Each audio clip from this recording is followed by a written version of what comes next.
The spires of Valoria Prime pierced the sky like crystalline daggers, each one catching the light of 3 distant suns and fracturing it into 1,000 glittering facets. From her private chambers in the Imperial Citadel, Princess Lyra gazed out at the capital city that would one day be hers to rule. The metropolis was a testament to Valerian superiority, a perfect blend of advanced technology and artistic grandeur that no other civilization in the known sectors could match.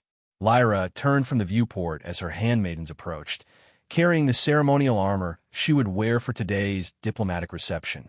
The Valerian energy armor, her birthright as crown princess, was a masterpiece of engineering and aesthetics. Its pearl-white plates were inlaid with pulsing energy conduits that glowed with a soft blue light, each one connected to the central power core that would amplify her strength, speed, and reflexes to superhuman levels. As the handmaidens secured the final connections, Lyra felt the familiar surge of power as the armor systems came online and interfaced with her neural implants. "The Earth emissary has arrived, Your Highness," announced the chamberlain from the doorway, his tone making it clear what he thought of their visitor. "Let the human wait," Lyra replied, adjusting her ceremonial sword at her hip. "It will remind him of his place." The Valerian Empire had reigned supreme in this sector for centuries, their technological prowess and military might unchallenged until recently. The rapid expansion of the Earth Federation into neighboring systems had created tension, particularly around the resource-rich worlds that bordered the mysterious region known as the Cygnus Void. This diplomatic mission was merely a formality, Lyra knew, a chance to remind these upstart humans of Valerian power before dictating the terms of their coexistence. When Lyra finally entered the Great Hall an hour later, she found the Earth emissary standing calmly beside the reflecting pool, seemingly lost in contemplation of the ancient battle scenes depicted in the mosaics overhead. She was immediately struck by how unimpressive he appeared.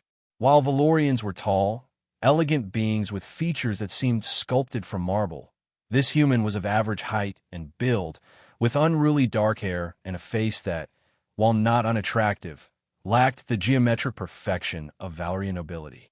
His attire was equally underwhelming. Simple dark garments with minimal ornamentation, nothing like the elaborate formal were typical of diplomatic envoys. The only notable item he carried was a wooden case tucked under one arm. "Princess Lyra," he said, turning to face her and bowing at precisely the correct angle required by Valerian protocol. Not too deep to suggest submission, but deep enough to acknowledge her status. "I am Kalen Webb, Special Envoy from the Earth Federation. Thank you for granting me this audience." His Valerian was flawless, Lyra noted with mild surprise. Still, she kept her expression coolly neutral as she gestured for him to follow her to the diplomatic chamber where the High Council awaited. "You come at a time of transition, Emissary Webb," she said as they walked, her armor humming softly with each step. "The Valerian Empire is expanding its interests in the region. Your Federation's activities have become a topic of discussion among our strategic advisors. That's precisely why I'm here, Your Highness," Kalen replied, "to ensure that our mutual expansion leads to cooperation rather than conflict." Lyra raised an eyebrow at his confidence, but said nothing more as they entered the council chamber. The 12 members of the Valerian High Council sat in a semicircle on elevated seats, with Lyra's ceremonial throne positioned slightly above them. Kalen took his place at the center of the floor, a position designed to make visitors feel exposed and vulnerable. After the formal introductions, Kalen began his presentation on the proposed trade and border treaty. His arguments were logical, his delivery respectful yet confident. However, Lyra could sense the council's disinterest. They had already decided what the outcome of these negotiations would be. As Kalen concluded, General Zarth, the most conservative and anti-Earth voice on the council, spoke up with a predatory smile. "Your words are admirable, Emissary Webb, but words are merely vibrations in the air. The Valerian Empire values strength and capability above all. Perhaps, before we proceed with such consequential discussions, We should honor the ancient Valerian tradition of the Gauntlet of Truth. A murmur rippled through the council. The Gauntlet of Truth was an old diplomatic custom, rarely invoked in modern times. It allowed for a ceremonial challenge between representatives before serious negotiations began, ostensibly to test the mettle of diplomatic partners. Lyra straightened in her throne, immediately understanding Zarthus' strategy. A public demonstration of Valerian superiority would undermine Earth's position before negotiations even began in earnest. And, as Crown Princess and Martial Champion, she would naturally be the one to issue the challenge. An excellent suggestion, General, Lyra said, rising from her throne. Emissary Webb, the Gauntlet of Truth is an honored tradition that allows potential allies to demonstrate their character through symbolic combat. Would you honor us by participating? Kalen's expression remained unreadable, but Lyra detected a slight tension in his shoulders. I am familiar with the tradition, Your Highness, he said after a moment. If the Council feels this will facilitate our discussions, I would be honored to participate. Excellent, Lyra replied, unable to keep the satisfaction from her voice. The ceremonial arena will be prepared immediately. Do you require time to prepare? Only a moment to retrieve my personal weapon, if that is permitted by the tradition. Lyra nodded her assent, curious despite herself. What weapon would this unassuming human choose against her energy-enhanced armor and sword? An hour later, the ceremonial arena was filled with spectators, council members, nobility, and visiting dignitaries from allied systems. Lyra stood at one end, resplendent in her glowing armor, her energy sword humming with power at her side. The blade could cut through most metals, and the armor enhanced her natural abilities to superhuman levels. She had won countless duels and military campaigns with this equipment, becoming a symbol of Valerian might. When Kalen entered from the opposite side, a wave of whispers and suppressed laughter swept through the crowd. He had changed into simple, flexible clothing, and in his hands he carried a pair of connected wooden sticks joined by a short chain. Nunchaku, an ancient earth weapon that looked primitive and laughably inadequate against Lyra's advanced equipment. Is this a jest, emissary? Lyra called out, her voice amplified to reach the entire arena. You face the finest armor and weaponry in the known systems, and you bring wooden sticks. More laughter rippled through the audience. Kalen simply bowed, the nunchaku held respectfully at his side. The weapon reflects the warrior, princess, he replied calmly. These have served me well. Very well, Lyra said, drawing her energy sword with a flourish that left a glowing arc in the air. The gauntlet ends when one party yields or is unable to continue. Begin. Lyra launched herself forward with enhanced speed, her armor systems propelling her across the arena floor in a blur of light and energy. Her first strike was meant to end the contest immediately, a downward slash that would force Kalen to yield before her blade came within inches of his unprotected shoulder. But her blade met only air. With a movement so fluid it seemed almost casual, Kalen had shifted to one side, the nunchaku spinning in a defensive pattern that somehow redirected the energy field surrounding her blade. Lyra recovered instantly and launched into a series of attacks, each one precisely calculated by her armor's targeting systems to exploit openings in his defense. Yet each time, Kalen was simply not where her blade should have found him. His movements were economical, precise, with not a single wasted motion. The wooden weapon spun and flowed around him like an extension of his body, always exactly where it needed to be to deflect or avoid her attacks.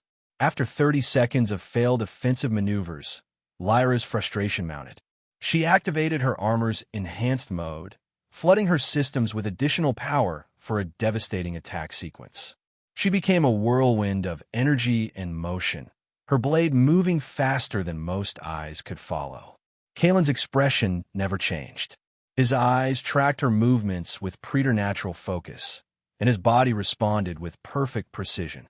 The nunchaku became a blur of motion in his hands, somehow always intersecting the path of her blade at exactly the right moment to deflect its energy. Then, in an instant, everything changed.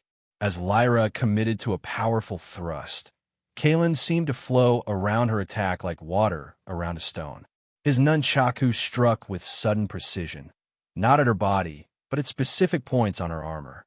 There was a series of sharp impacts, too fast to follow, each one striking a connection point, energy conduit, or microscopic structural weakness in her supposedly impenetrable armor.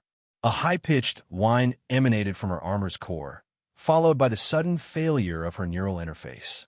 Warning indicators flashed across her vision, showing catastrophic system failures throughout the armor's integrated network. Before she could process what was happening, Lyra felt her armor coming apart.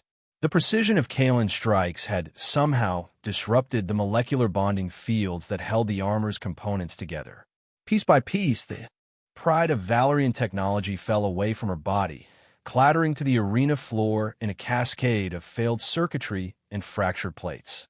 In less than a minute from the start of the contest, Princess Lyra stood in the center of the arena, wearing only the thin bodysuit worn beneath the armor, surrounded by the scattered remnants of her technological advantage. The silence in the arena was absolute, a collective intake of breath that seemed to stretch into infinity. Across from her, Kalen Webb stood calmly, the nunchaku now still in his hands, his expression respectful but resolute. "I believe the gauntlet is concluded, Your Highness," he said quietly, his voice carrying in the silent arena. "Shall we return to our negotiations?" The aftermath in the Valerian High Council chamber was a storm of outrage, disbelief, and urgent strategic reassessment. Council members spoke over one another, their voices rising as they debated the implications of what they had witnessed. "This is an outrage, an obvious trick," General Zarth thundered, his face flushed dark with anger. "The human must have used some hidden technology to sabotage the princess's armor." He was scanned before entering the arena. The Minister of Science countered, her voice tight with professional embarrassment. "There are no technological devices detected. The armor's diagnostic systems recorded precise physical impacts at exactly the right points to trigger cascading system failures. Somehow, he knew every weakness in our most advanced design." Lyra sat in silence, her humiliation burning like acid in her veins. She had changed into formal robes, but she could still feel the phantom sensation of her armor falling away, exposing her before the entire court. What was worse than the physical defeat was the realization that she had severely underestimated the human envoy. His unassuming appearance had been the perfect disguise for extraordinary capability. "Princess Lyra," the First Minister said, finally bringing order to the chamber. "Regrettable as this incident may be, we cannot abandon these negotiations without losing even more face. You will continue to serve as our primary liaison with Emissary Webb. Learn what you can about him and his true intentions. The Council will reconsider our negotiating position in light of today's demonstration." Lyra wanted to protest, to demand that someone else take on this assignment, but she knew it was impossible. Her honor was at stake now. She could only restore it by mastering the situation and understanding how she had been so thoroughly defeated. "As the Council wishes," she said formally, bowing her head in acceptance while inwardly seething. Her first private meeting with Kalen Webb the following day was conducted in an atmosphere of barely contained hostility, at least on her part. They sat across from each other in a small diplomatic salon, the formal treaty documents spread between them untouched.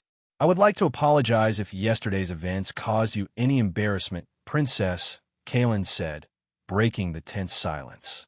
"That was not my intention." "What exactly was your intention, Emissary?" Lyra asked coldly. "To humiliate the Valerian Empire before the assembled court?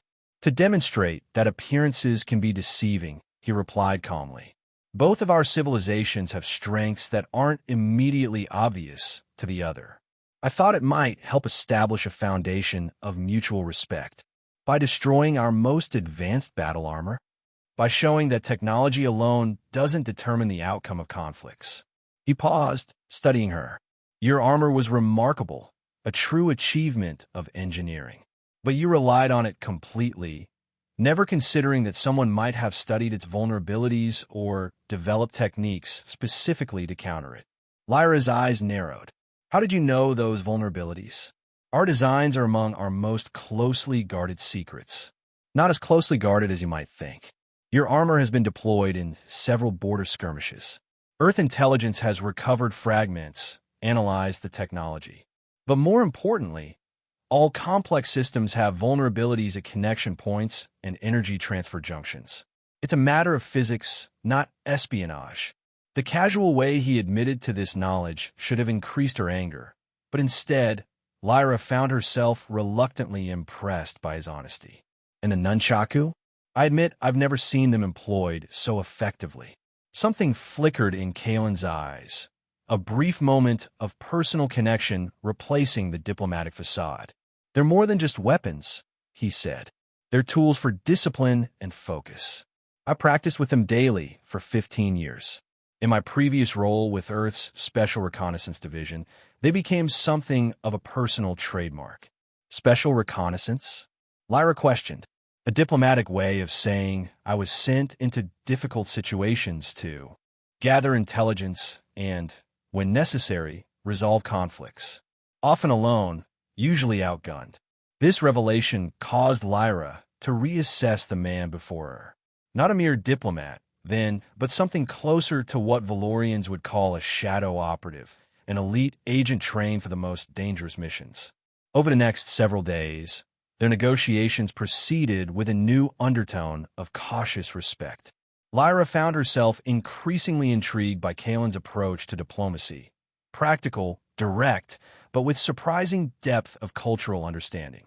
He knew when to stand firm and when to offer concessions, always keeping the larger goal in mind. After a particularly productive session resolving a territorial dispute over a minor mining colony, Lyra made an impulsive decision. Would you demonstrate your skills again? She asked as they gathered their documents. Not in combat, but I would like to understand this discipline you speak of. Kalen seemed surprised but nodded. Of course. When will be convenient? The next morning, they met in a private training room within the palace. Kalen had changed into simple exercise clothes, and Lyra had done the same, foregoing the formal attire that usually created a barrier between them. For the next hour, she watched as he moved through a series of increasingly complex forms with the nunchaku. The wooden weapons became a blur around his body, moving in patterns that seemed to defy physics. There was a meditative quality to his practice, each movement flowing into the next with a precision that spoke of countless hours of repetition. This is called a kata, he explained during a brief pause. A formalized pattern of movements that contains the principles of both offense and defense. The goal isn't just to master the movements, but to internalize the concepts they represent: balance, timing, efficiency of motion. Lyra found herself fascinated not just by the physical skill, but by the philosophy behind it. On Valoria, we focus on technology to enhance natural abilities. This seems almost the opposite approach. Not opposite, Kalen corrected gently. Complementary.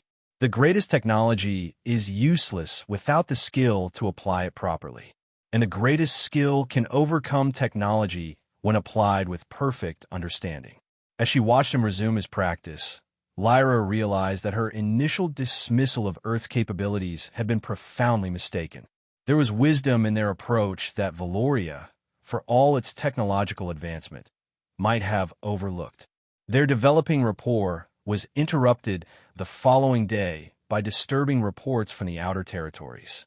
3 Valerian resource outposts near the Cygnus Void had been attacked within a standard week.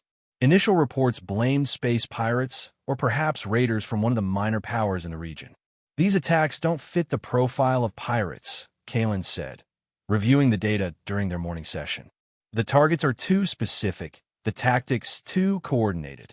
Lyra frowned at the holographic display showing the attack patterns. What makes you say that? Pirates maximize profit while minimizing risk. They hit vulnerable targets, take valuable cargo, and disappear. These attacks targeted communication arrays and sensor platforms first, then focused on specific resource containers while ignoring others of higher market value. And look at the precision of these strikes. They knew exactly where to hit and how.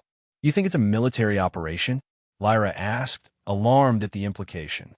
"I'm not sure," Kalen admitted, "but I'd like to see one of these sites firsthand. The reports are missing crucial details." Lyra hesitated. Taking an Earth envoy to a Valerian military outpost was highly irregular. But if these attacks represented a new threat, understanding it took priority over protocol. "I'll arrange transportation to the nearest site," she decided. "But you'll come as my diplomatic advisor, nothing more." 2 days later, their shuttle descended toward the battered outpost on Rigel 9, a small planetoid rich in rare minerals used in quantum computing. The damage was immediately visible. Precision strikes had crippled defensive systems and communications, while specific storage facilities had been breached and emptied. "This wasn't random," Lyra muttered as they walked through the ruined command center. They knew exactly what they were looking for. Kalen knelt beside a scorched wall panel, examining the damage pattern. "This wasn't caused by any weapon I recognize. The energy signature is unusual." He ran his fingers along the edge of the burn pattern, his expression troubled. "And look at these access points. They were bypassed with incredible precision, not brute forced. Whoever did this knew your security protocols intimately." "That's impossible," Lyra insisted. "These protocols are changed regularly and are never transmitted off-site." Before Kalen could respond, a low vibration passed through the floor beneath them. He froze, head tilted slightly, listening. "We need to move," he said suddenly, his voice dropping to a whisper. "Now." "What?" "Why?"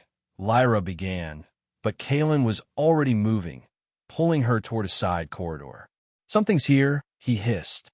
The atmosphere pressure just changed in a pattern consistent with a stealth field deactivation. They had just reached cover when 3 figures materialized in the command center they had vacated. Lyra stifled a gasp. The entities were unlike anything she had seen before, roughly humanoid, but with bodies that seemed to shift between solid matter and smoky darkness. They moved with fluid, precise motions, scanning the room with sensory apparatus embedded in what might have been heads. "Void shadows," Kalen whispered, the name clearly improvised but somehow fitting. "They're looking for something specific."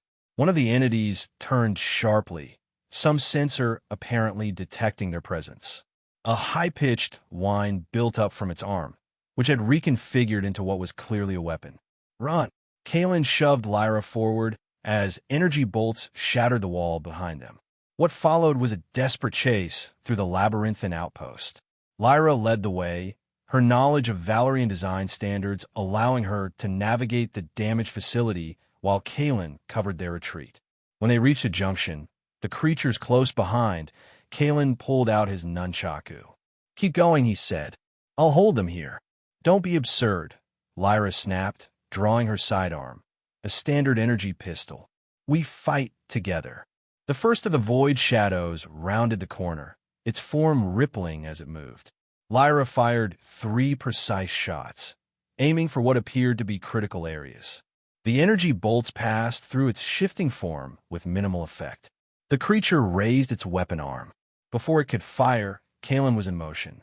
His nunchaku struck with unnatural precision, somehow connecting solidly with the creature despite its semi-substantial nature. Where the weapon connected, the creature's form temporarily solidified, creating vulnerabilities that Lyra immediately targeted with her next shots. Working together, they established a rhythm. Kalen forcing the creatures to solidify, Lyra targeting the momentarily vulnerable areas. It wasn't enough to destroy them, but they managed to drive the void shadows back long enough to reach an emergency escape pod. As the pod blasted away from the station, Lyra caught a glimpse of more void shadows materializing, their forms silhouetted against the facility's emergency lighting. Whatever these entities were, they represented a threat unlike anything the Valerian Empire had faced before. In the cramped confines of the escape pod, adrenaline still coursing through their systems, the last barriers between Lyra and Kalen finally crumbled. "You saved my life," she acknowledged, her voice quiet but firm. "Without your warning and your unusual combat skills, we would have been captured or killed." You saved mine as well, Kalen replied, examining a burn on his forearm where one of the energy bolts had grazed him. Your marksmanship is exceptional. A moment of silence passed between them, filled with the hum of the pod's engines and a new awareness of each other as individuals rather than representatives of their civilizations. What were those things? Lyra finally asked. I don't know, Kalen admitted, but I've heard whispers. Reports from deep space exploration vessels that ventured too close to the Cygnus void. Stories of ships going dark, of crew found. Changed. Most dismissed as space psychosis or sensor malfunctions. You believe they're coming from the void? It would explain why both our civilizations are being targeted. Earth has research stations near the void's perimeter. 3 have gone silent in the past month. Our intelligence assumed Valerian involvement until the same things started happening to us. Lyra finished his thought. She leaned back against the pod's hull, her mind racing with implications. The High Council needs to know about this immediately. This isn't about border disputes or resource competition anymore. If these void shadows are what I think they are, advanced scouts for something larger, both our civilizations are at risk. When they returned to Valoria Prime, the High Council received their report with a mixture of skepticism and alarm. General Zarth was particularly vocal in his disbelief. This sounds like convenient fiction, he said dismissively. Mysterious entities from a void, appearing just as we confront Earth over territorial expansion? Perhaps Emissary Webb has manipulated you, Princess. These void shadows could easily be Earth's special forces using experimental technology to create fear and push us into an unnecessary alliance. I saw them with my own eyes, General, Lyra countered, her voice hard. They were unlike any species known to our xenobiologists, and their technology surpasses both Valerian and Earth capabilities in several key areas. The debate might have continued indefinitely if not for the urgent message that interrupted the council session. A major void shadow fleet had been detected approaching Helios Colony, one of Valoria's most important settlement systems. The colony's defensive fleet is reporting unknown vessels emerging from multiple vectors, reported the military liaison, his face pale. They're using technology similar to what Princess Lyra described. Our weapons are proving ineffective. The council chamber erupted in chaos. Helios Colony was home to over 2 million Valerian citizens. If it fell, it would be the greatest disaster in recent imperial history. Lyra seized the moment. Honorable Council, this threat transcends our differences with Earth. Emissary Webb and I have already witnessed firsthand how conventional tactics fail against these entities. We need Earth's assistance. Their different approach to warfare and technology may provide the edge we need. You would have us beg humans for help. General Zarth snarled. I would have us survive, Lyra replied coldly. Pride will be meaningless if Valoria falls. After heated debate, the council narrowly approved an emergency request for Earth Federation assistance. Kalen immediately contacted Earth Command through secure diplomatic channels, explaining the situation and invoking a mutual defense provision they had tentatively included in their draft treaty. Earth Command has agreed to send a rapid response task force, he reported hours later. They were already mobilizing based on similar attacks against our outposts. They'll rendezvous with your fleet at these coordinates within 18 hours. The planning session that followed was tense but productive. Valerian fleet commanders and Earth officers, joining via holographic projection, struggled to integrate their vastly different military doctrines and technologies. Valerian ships relied on powerful energy shields and long-range weapons, while Earth vessels favored maneuverability, kinetic weapons, and fighter squadrons. As the joint operation took shape, Lyra began noticing troubling inconsistencies. Communication protocols changed without proper notification, tactical plans modified between briefings, and critical intelligence seeming to disappear from secure systems. Someone is sabotaging our efforts, she told Kalen privately after discovering that the rendezvous coordinates had been subtly altered in the final transmission to the Earth fleet. Zarth, Kalen suggested, his expression grim. Possibly.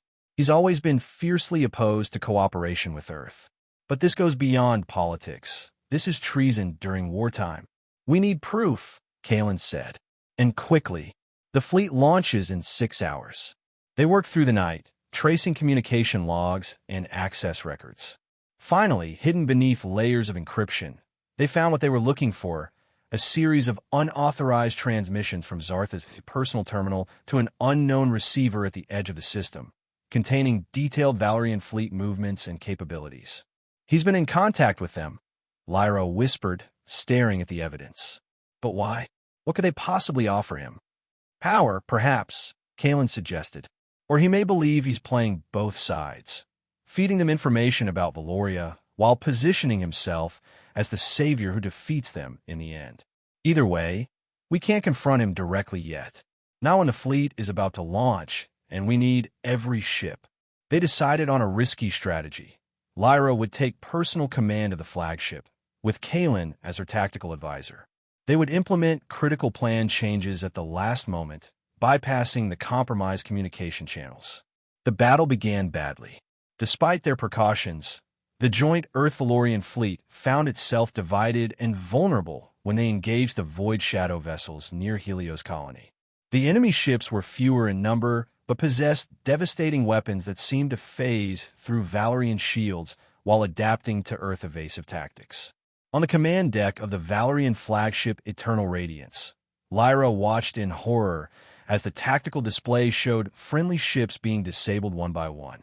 "They're anticipating every move in our battle plan," she said, gripping the command rail tightly. Zarth must have leaked the entire strategy.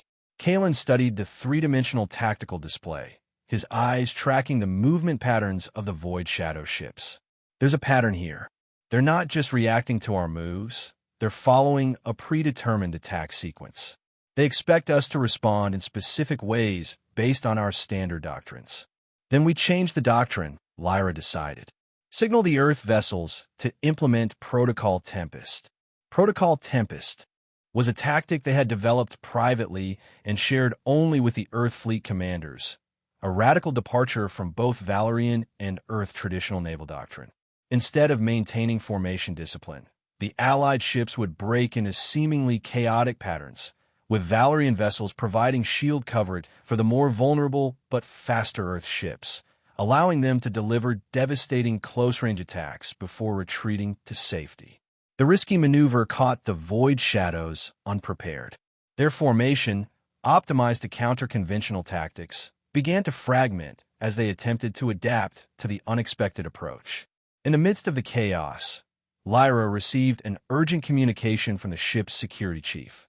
"Your Highness, General Zarth has just attempted to override your command codes.